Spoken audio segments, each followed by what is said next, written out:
Hello guys, in this video I'm going to show you how to edit your payment information in the Nike app. But before that, don't forget to subscribe and leave a comment down below, because at 10,000 subscribers I'm going to show you my whole YouTube revenue statistics and growth strategy, and you won't want to miss that. So without further ado, let's just jump right into it.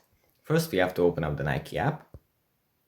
Here it opens up in the shop menu, but we have to go here in the top left corner. We have to tap on the three lines. And from here, we go into settings at the bottom of the list.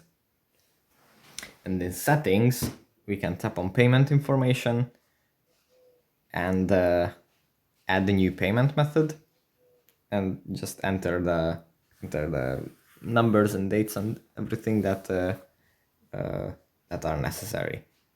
But yeah, you go into settings, payment information, add new payment method, and that's pretty much it. So thanks for watching, and see you in the next one. Bye.